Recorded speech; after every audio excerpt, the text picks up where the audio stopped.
Lose weight by eating more food that is virtually impossible to store as body fat. Certain foods are extremely difficult for the human body to convert into body fat, not impossible but damned near impossible. By consuming calories derived from these foods, the anabolic margin of error is extended dramatically, which means it will be easier to lose fat and gain muscle, if you choose. Lean protein, protein devoid of saturated fat, has been the staple, the bedrock nutrient of elite athletes for 50 years. Why? You can eat a mountain of lean protein and not get fat assuming you train with intensity sufficient enough to trigger muscle growth. Lean protein is difficult for the body to break down and digest. As a direct result of this digestive difficulty, the body kicks the metabolic thermostat upward to break protein down into subcomponent amino acids.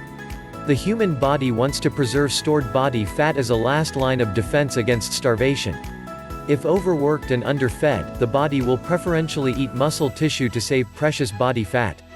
Obese people that go on crash diets, precipitously slashing calories, might lose 100 pounds of body weight, yet still appear fat. Despite losing from say 350 pounds to 250 pounds, they still appear fat because they still are fat. The body has cannibalized muscle tissue and saved the fat. Though they might weigh 100 pounds less, they still possess 25 to 40% body fat percentile.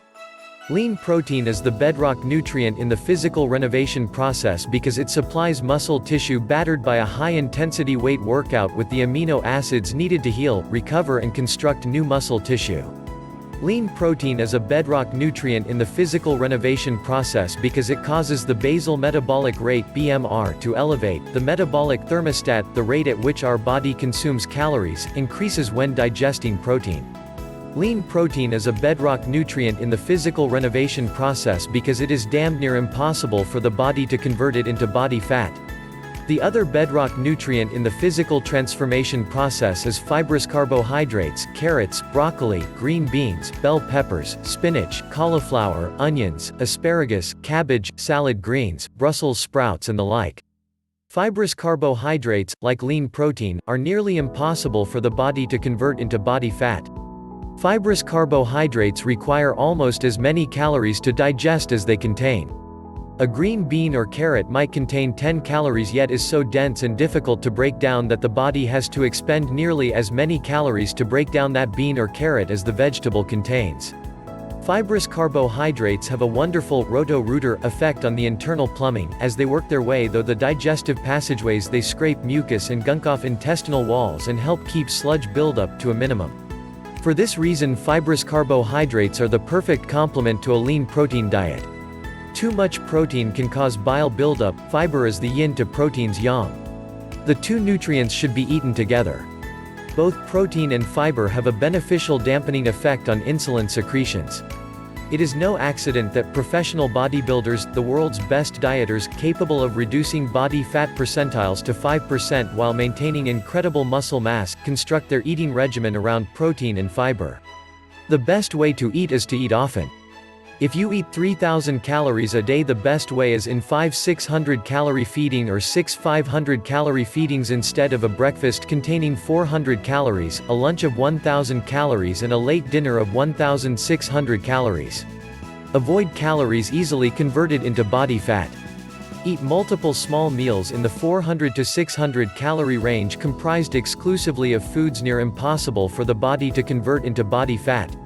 Plus, these foods cause the metabolism, the BMR, the body thermostat to elevate in order to digest them.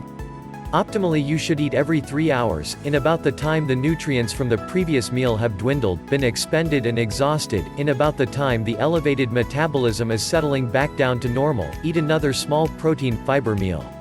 This re-establishes anabolism, kicks the metabolism upward once again and gives the body more practice at assimilating and distributing quality nutrients. They say practice makes perfect, and by eating small, power-packed, tough-to-digest meals every 3 hours, the metabolism is kept elevated, anabolism is established and maintained, and the individual never feels hungry. A person who is not hungry is far less inclined to binge on sweets and treats, junk and trash than the crash diet, calorie cutters who always feel hungry, deprived, listless and lacking energy. The small meal, protein, fiber approach has been used successfully by elite athletes for decades and is not some untried dietary abstraction, rather it is the proven method of choice, one that has withstood the test of time, one that has been used for decades and been proven effective time after time. If a person is able to establish a multiple meal schedule comprised primarily of lean protein and fiber eaten every 3 hours, then adds to this eating schedule some serious weight training and a cardiovascular regimen, physical transformation is a biological certainty.